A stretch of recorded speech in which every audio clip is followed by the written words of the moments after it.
today's video, I'm going to show you how you can build a sales team that is going to predictably generate revenue every single day, of every single week, of every single month inside of your business without you having to be involved in the sales calls. This is the exact strategy that I've used building 30 teams that have generated well north of $200 million in revenue. And most recently has helped a client of ours go from $6,000 per month in revenue to $600,000 in cash collected in 4 months. Now I'm going to walk you through my 5-step framework and how you can replicate this process inside of your business by the end of this video. Now, section number 1 is what I call what. Before you get started, you have to understand what you need to understand. So by the end of this section, you should have a clear understanding of the entire sales process from attention all the way to customer. What I'm going to be showing you right now is an exact replica of a system that we created for a client that is currently on pace to do $600,000 this month. This seems super simple and oversimplification, but a lot of people just don't break down their business in these terms in understanding what it is that the business actually does. A lot of us get caught up in, we have to add in more channels, we have to do all these things. I got to run ads, I got to send DMs, I got to do newsletters, I got to do affiliate marketing, I got to do shout outs and a call to action stories on my Instagram. You can do all those things, but you got to understand what is actually driving the attention into your business. So at the top here, we have our silos, right? These are our main 3 customer acquisition channels for this client. They do Instagram DMs, so they have like a call to action in their bio, and they also do shout outs on stories and things like that. They're getting people to engage with their Instagram organically through their audience. Their second channel is Meta Paid, so they run paid marketing through Facebook and Instagram. And the third one is an email newsletter, so essentially all of the people that opt into the various funnels that they have, various lead magnets, IG DMs, paid ads, whatever it is, they put everyone into their email and they nurture people through their newsletter and their weekly emails. So we're understanding and mapping out what exactly is happening in each of these channels, who is going to be accountable and responsible for using the leads, working the leads, closing the deals, and getting people down the funnel. That is our top of funnel right here. And we have to map out exactly what is going on inside of this business. All of their IG, they go into ManyChat. From there, they are being qualified through a DM setter inside of ManyChat, inside of the DMs. And we're understanding the 2 biggest levers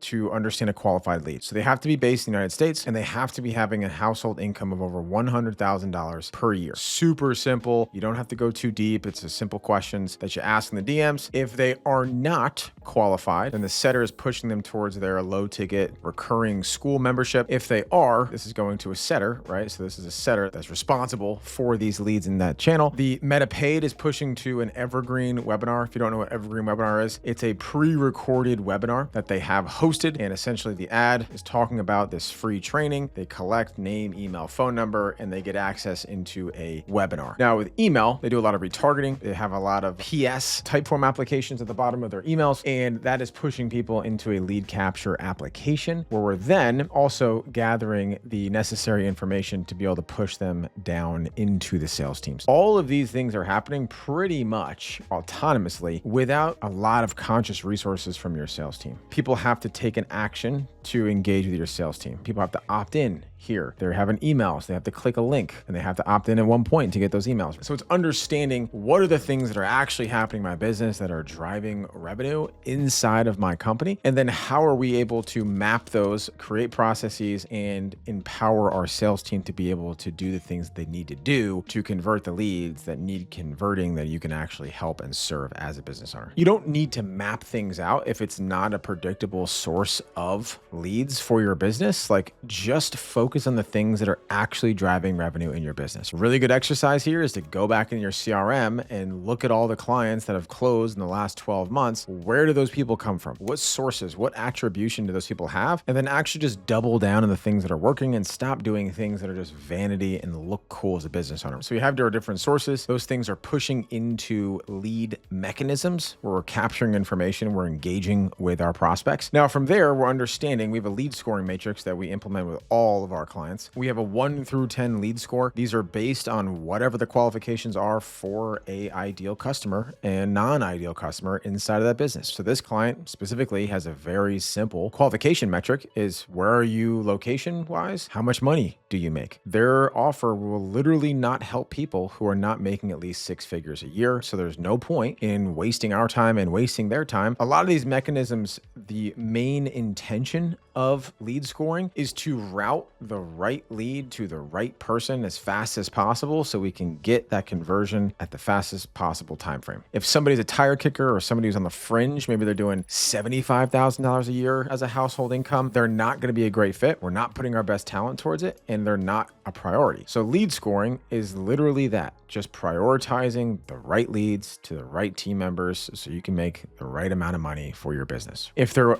anything from a 1 through 4, they just go straight to a low ticket, right? So if you come in through an application and you're scored a 1 through 4, you're going right to a low ticket. You're not even seeing a calendar. Not a good use of our sales team's time. And that's based on data. Now, if you're a fringe person, right, 5, 6, 7, maybe you're doing $75,000 to $100,000 a year. Maybe you don't know how much you make. Maybe you have $40,000 in a 401k account, or you have an inheritance or something like that. So you want to make sure that we're not totally disregarding these leads. They're pushed to a triage call, which is a 15 to 20 minute actual physical phone call. It's not a Zoom call. So we have a set time on a calendar. Setters are having 5 to 15 of these calls per day on this offer. And we're just calling people. We're getting to know them a little bit more and understanding, can we actually help you? If we can actually help you, they're pushed into a closer. If we can't, we're pushing them to our low ticket school community. If you are an 8, 9, or 10, which means that you meet the criteria, the qualifications, you're based in the United States, you're making 6 figures a year, and you're the correct age, which is our third qualifier on this offer, you're getting pushed directly to a closer's calendar. And then from there, did the deal close or did it not? Were they lost? Were they unqualified? And then setters are going back into these types of leads and rejuvenating closed loss or doing nurtures and things like that. This is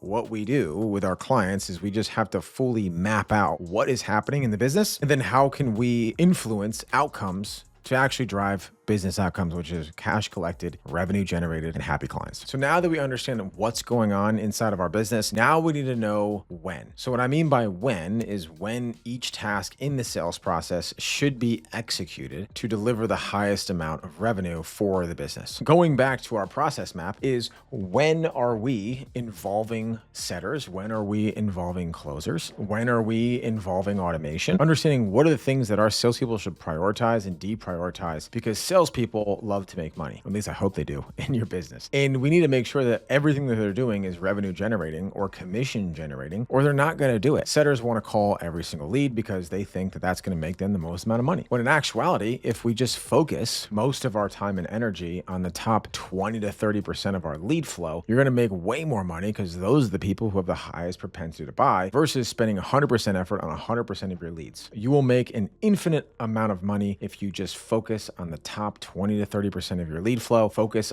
everything on converting those 20 to 30% into 100% of your customers. How do we actually do that? What we do is, once we score leads and we understand what channels that they're coming in, we create smart lists inside of our CRM that have a master tagging system. So if we come over here, where I built out this process a little bit deeper, specifically on our paid ads channel for this video, is understanding, okay, this person comes here, what do they do? They either go towards a low ticket purchase, or they fill out a Typeform application once they've watched the webinar. We're tagging them on every step of the way. I'm a salesperson and I want to create a list of our highest intent leads that have not booked a call on our calendar with our closers. I'm going to be able to use our universal tagging system to understand, okay, if tag is paid ads, and tag is challenge registrant, and tag is Typeform, that means this person opted in from a paid ad. They went through the entire challenge. They can't get the Typeform unless they sit through a finite amount of time. So we understand that they've watched, they're active, they're engaged, there's intent. Then they fill out a Typeform. And then what we would do is, and tag is not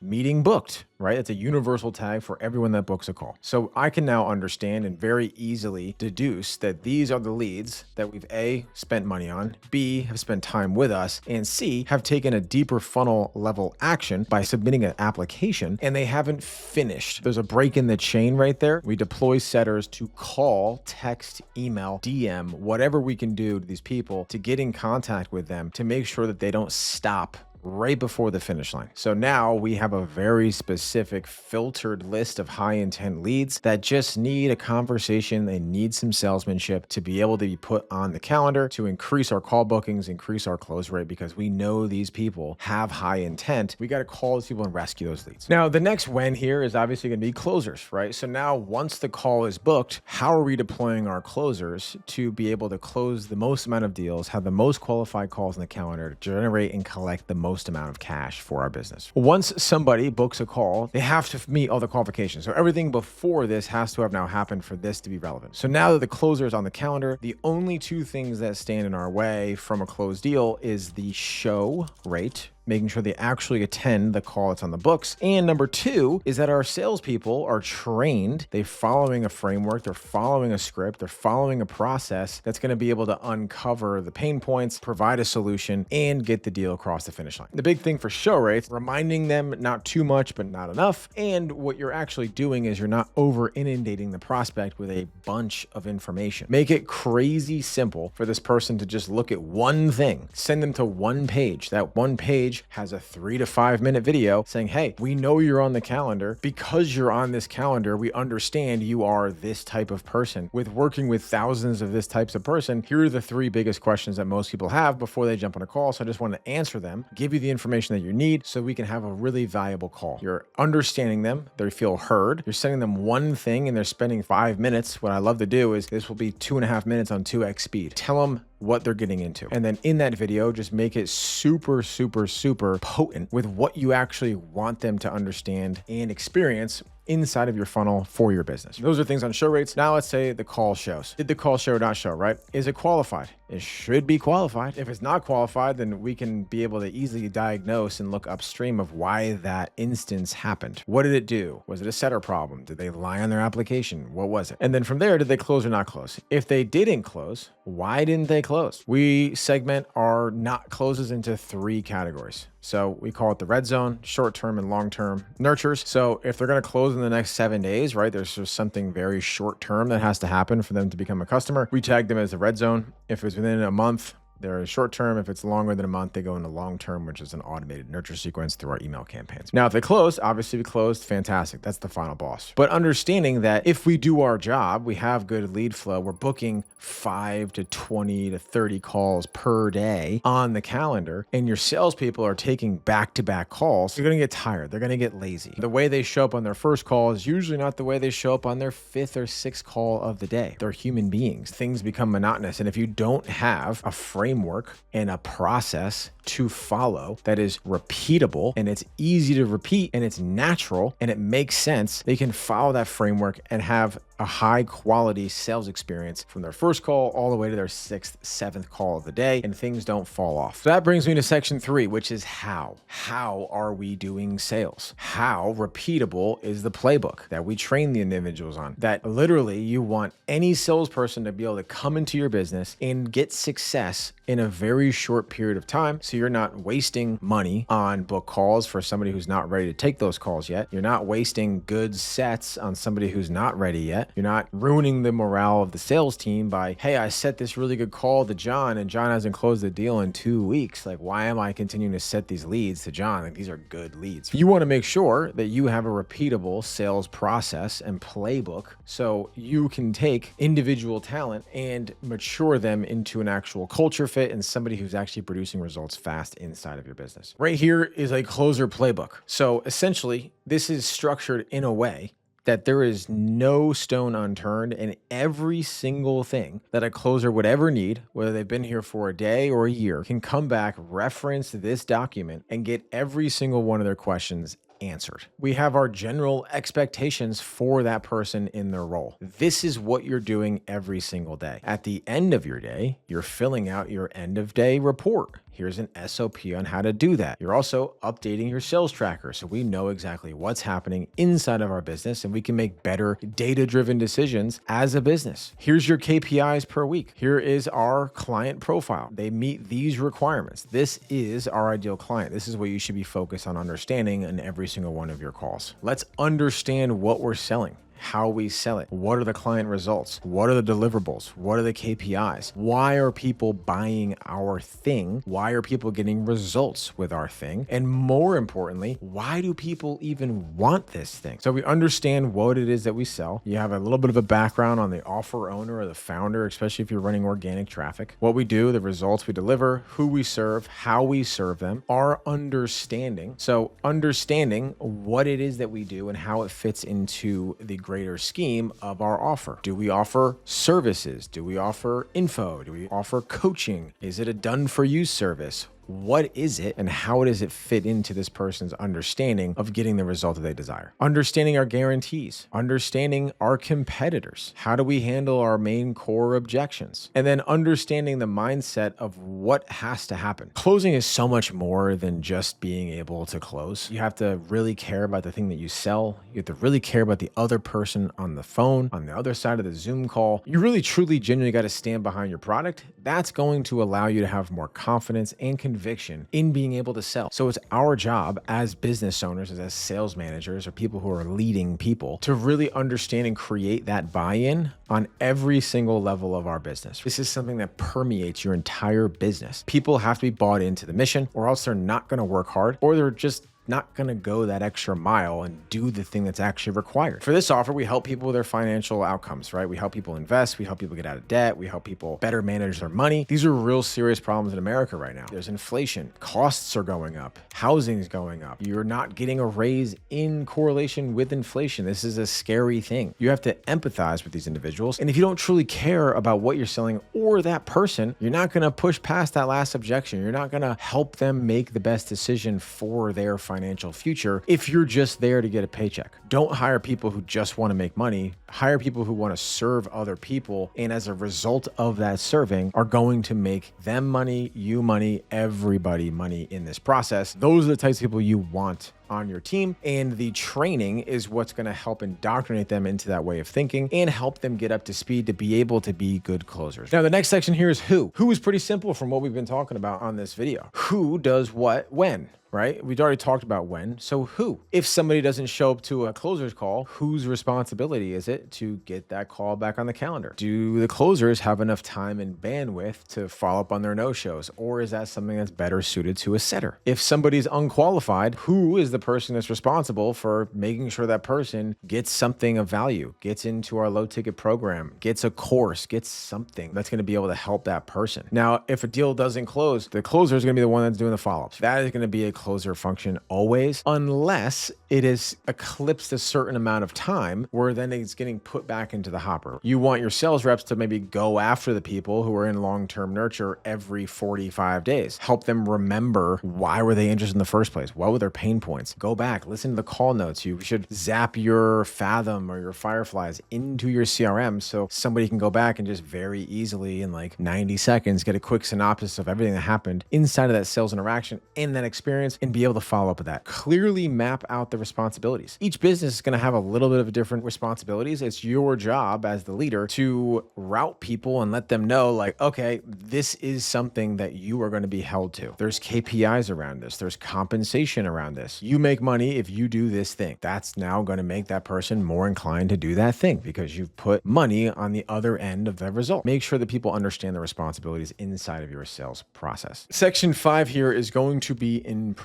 This is arguably the most important aspect of this framework. So you built a sales system. You've mapped out all of your customer acquisition channels. You've mapped things into the CRM. You're tagging things. You're putting them into pipeline stages. Setters are calling leads. You're booking closing calls. You're closing deals. The thing is working. That being said, things can always improve. If you're not tracking the correct metrics, you're not able to understand how to improve. Got to understand, oh, all of our leads are coming from our email newsletter. We need to write more emails, or we need to have a better process around emails. We need to follow up on everyone that replies better. We need to tag those people better. We need to call the people who reply to our emails. Understanding what's working and then making sure you can understand how to make it work better is how you have incremental, exponential jumps in your revenue. So for the client that we took from $6,000 a month to $600,000 per month, what we did is we had about 1,000 Typeform applications come in from their emails. We then compartmentalized, cleaned the data in a CSV file. We put it in a ChatGPT. And I said, we prompted ChatGPT and said, hey, these are a subset of data. These people came from our email newsletter. They submitted this application. Here are all the answers. Here are the clients that have now closed from that application. So since we were able to track this person was email. So tag is email, tag is Typeform, and tagged is closed one. Now understand what were the things the people who closed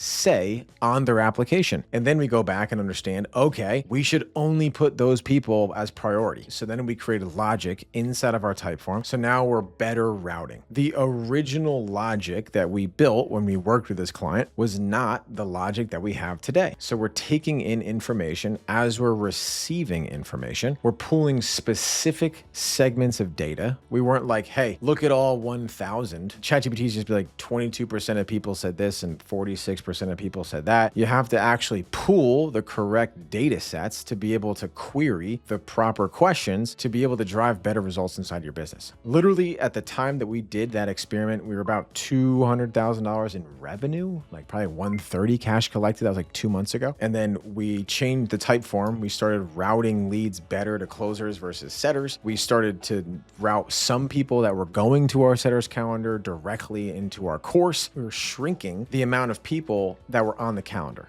What the problem was is that we were booking way too many calls and wasting way too many resources. We started to understand, we spoke to the salespeople. We're like, all right, each setter, send me 10 people that you do not think should have been on your calendar. They very quickly pulled up 10 leads. We looked at those leads again. We pulled their type form application responses. We put that shit in ChatGPT. We're like, all right, cut those leads out. Okay, now we found this thing should be more restrictive. We changed the question. Well, we had one, it was like revenue was like 50,000 increments. We made it $100,000 increments. So we changed things based on data. The only way that you can improve is by A, having clean data, B, having a good sales team that actually understands the business and the process and is giving you boots on the ground feedback. And then it's your job as the leader to be able to improve your system over time to continually get better outcomes for your business, put better leads on the calendar, which creates better team morale, better cash collected, more commission checks. Everyone's going to be happier if they're talking to people who are primed and ready and excited and qualified, and not talking with people who are unprimed, unqualified, and never going to do anything. It's a waste of your time because that time slot could have been used on somebody who's going to close, but instead you want to book every single sales call because you can post a screenshot that you booked this many sales calls. This is just the truth of it. That is my 5-step framework. Now, if you watch this video and you had the thought that popped in your head of like, wow, I don't have all these things done inside my business. I don't even have people to delegate into the who. I need to hire salespeople. I'm a founder-led salesperson. I'm burnt out. I'm doing marketing. I'm doing sales. I'm doing fulfillment. I don't know what's wrong with my business. I'm generating leads, but I'm not generating cash. If that's your biggest fear that keeps you up at night, you're laying in bed, you're looking at the ceiling, you're like, I generated 100 leads today and I closed one deal. What am I doing wrong? If that's you, click the link in the description, book a call. We'll actually schedule a full sales team audit where we'll take this same process, we'll put it into your business, we'll map everything out, we'll start to understand your constraints and give you an actionable data set and feedback on how to fix your sales team. Or we could just build the sales team for you. We build your CRM, we write all your scripts, your playbook, we give you setters and closers, and we help you improve in that process. So if that sounds like you, click that link in the bio and I'll see you in the next one.